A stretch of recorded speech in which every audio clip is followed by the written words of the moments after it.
What it do, what it do, what it do, good people, coming to you live from Tez TV 410. I'm your host, Tez Dean. Before I get started, I need you to like, share, subscribe to the channel. Again, like, share, subscribe to the channel.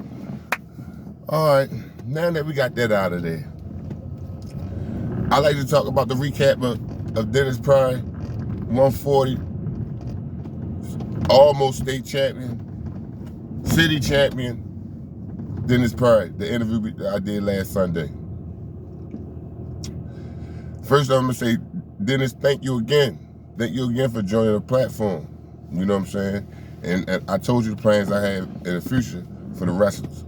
But that's later. That's for a conversation later down the road. However, good people, I enjoyed the interview. It was different for me. It was something out the norm for me, out the box. I want to start challenging myself. You know what I'm saying? I'm trying to learn I'm learning as I go along with this podcast thing. And I got a lot from it. I learned a little bit. I learned some more about Dennis. You know what I mean? We ain't get to really talk about his business that he just started. And like I said, I got the information. Man, it was a good interview. It was a good interview. Now, from with the people, now I gotta give y'all the response from the people received the interview. Well, they said it was different. A lot of them said it was different. They liked it. A lot of people like Dennis anyway, but they liked the interview.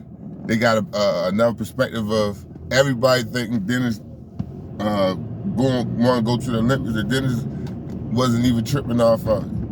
Now, I'm gonna go on record because I spoke with Ivan Williams. So Ivan was on the team with Dennis. He wrestled heavyweight, right? So we talking about the interview. So he said Dennis probably won't agree with me, but Dennis was a defensive. He was a defensive wrestler. So now, like I said, I'm learning the sport. My son, he wrestles now. This would be his second year wrestling. No. However, I'm learning the sport. So when he's saying defense, I felt as though that he was still talking about Dennis kind of saying that, like they was kind of saying the same thing. And what I mean they was kind of saying the same thing was Dennis said he used to rack up the points. He won a lot because he'll rack up a bunch of points. Here, and you know what I'm saying? Point you to death. So I'm taking it, if it's that way, they probably talk about the same thing, but that's what Ivan said, more so on the defensive. Now, another question that I had was, they wanted to know how long, and this is a female Michelle, how long did Dennis take to learn the sport, to get good?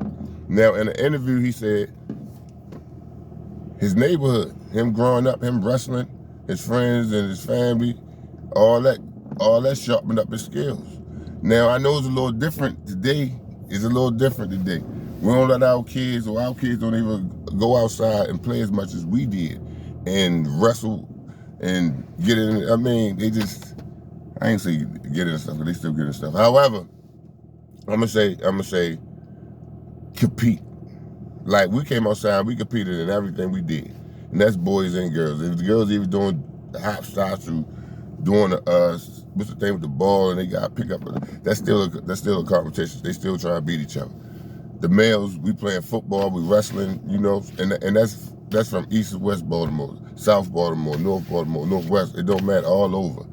We were just more athletic. We were more, and I ain't even talking about y'all putting y'all down, the young guys, but I'm saying the fact is a fact. So yeah, that was your answer. Now, what for your son to make him tougher?